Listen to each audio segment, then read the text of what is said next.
વડગામ તાલુકાના ચાંગા ખાતે શાળા પ્રવેશોત્સવમાં સહભાગી બનતા કેબિનેટ મંત્રી બળવંતસિંહ રાજપૂત। શાળા પ્રવેશોત્સવથી આજે શિક્ષણનો વ્યાપ વધ્યો છે અને ડ્રોપ આઉટ રેશિયો ઘટ્યો છે।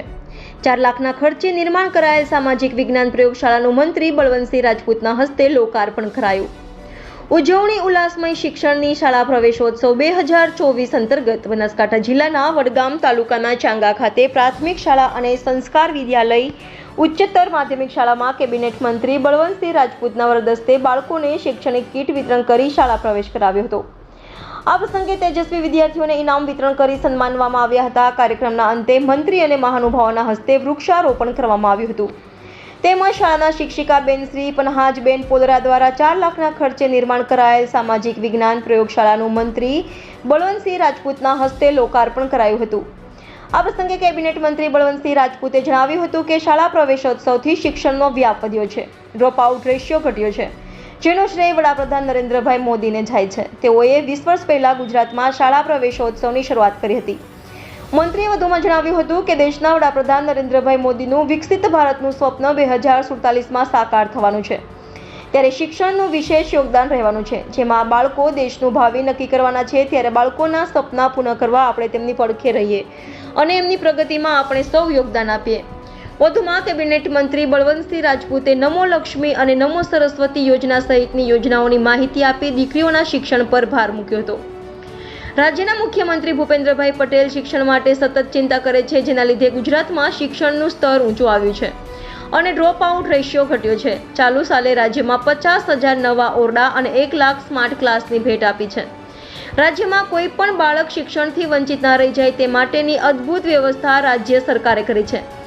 ત્યારે બાળકોની પ્રગતિ અને વિકાસ માટે શિક્ષક, સમાજ અને દાતા સૌને સાથે મળીને કામ કરવા અને બાળકોના ઉજ્જવળ ભવિષ્ય માટે આગળ આવવા આહવાન કર્યું હતું।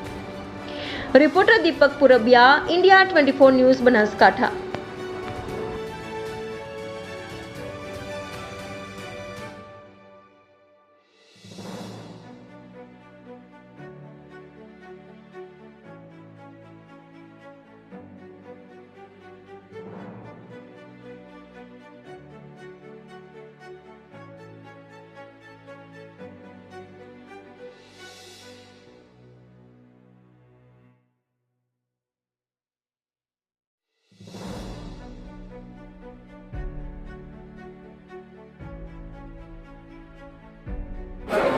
આનંદ એ વાતનો છે કે આ સ્કૂલ હું હમણાં વાંચતો હતો કે 1949 એટલે આપણને કલ્પના ના આવે કે 75 વર્ષથી એટલી આસપાસ આ સ્કૂલના આટલી જૂની સ્કૂલ જ્યારે ચાલતી હોય અને જ્યારે પરંપરાથી મને લાગે છે કે આખી પેઢી ભણીને એમની પેઢી અહીંયા આગળ ભણી હશે। ઘણા બધા લોકો આમાંથી જ્ઞાન પ્રાપ્ત કરીને અધિકારીશ્રીઓ બન્યા હશે, સારી ખેતી કરતા હશે, સારો વેપાર કરતા હશે, અનેક પ્રકારની વ્યવસ્થા આ સ્કૂલમાં આપી છે। એની સાથે સાથે આજે 158 જણા, એટલે મને લાગે છે કે 442 જણા સ્કૂલમાં ભણે છે અને 158 જણા આજે નવા પ્રવેશ કરવાના છે, એટલે 600 જણા આ સ્કૂલમાં ભણવાના છે।